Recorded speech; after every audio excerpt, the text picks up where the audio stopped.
Well, it's me, Wayne D. Ashford. I am currently here in Waynesville, North Carolina, waiting for my oldest son to come out of court, hoping and praying he gets back his driver's license finally, that they'll quit jerking him around and just give it back and he can drive himself to and from work. Make a long story short, for those of you who are not familiar with this channel, again, my name is Wayne D. Ashford. I'm originally from Omaha, Nebraska. Have been here in North Carolina for almost 15 years.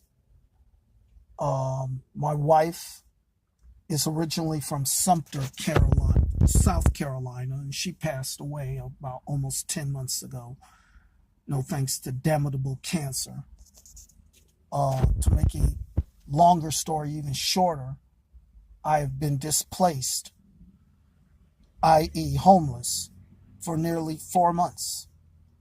I recently moved in this past week with my oldest son, who I've tried to stay with before, but because they don't have a great deal going on in Clyde or Canton or wherever you want to call it, where he's at, he's outside Asheville. He has his own house, his own car. He has a job, a really great paying job. But unfortunately, he lost his license due to extenuating circumstances. So he's trying to get back his license, and I'm praying that that's what's going to happen whenever he's done with his court, that he'll come back and say, I got my license. So let's cross your fingers. In the meantime, like I said, I've been homeless for almost 4 months, having to sleep on the street, not through any fault of my own. I have been looking since October. Understand that in Asheville, North Carolina, yes, I said it, and I'm not taking back what I said, because that's exactly how they act, like they're going backwards, like they're using the part of their body that they dump out on for their brains. They have made it so that people who are poor in general and homeless in particular can't get anywhere to stay that's affordable. Right now it's tourist season, so they're thinking about the big money. They're thinking about all the tourism that's going to come into Asheville. They're thinking about all the rich white folks, and yes, it is racist economics.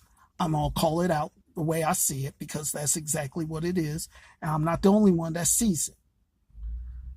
They're gearing all that money towards these rich white folks who are coming to Asheville, spending it up, can afford the high taxes, but they're not doing a damn thing to help the poor.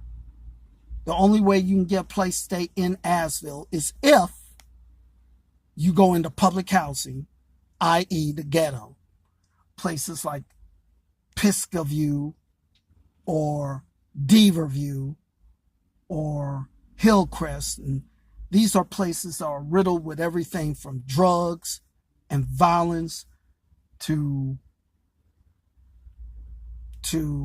basically nothing worth living for. Even have possibility of suicides or despair. So people who are forced to live in the ghetto or public housing are without much hope of ever getting out. Or if they're lucky enough to get out, well, they're lucky. The ones who are stuck there are struggling, and those are the ones that want to get out. I've been fortunate enough, by God's grace, to get out, i.e., sadly, I was homeless when it happened. To make a long story short, I was staying with in-laws, and I have been looking, like I said, for a place to stay since October. And what happened was, I keep looking out to the side because I'm waiting for my son to come out of court, whenever that is. But I've been looking since October for a place to stay.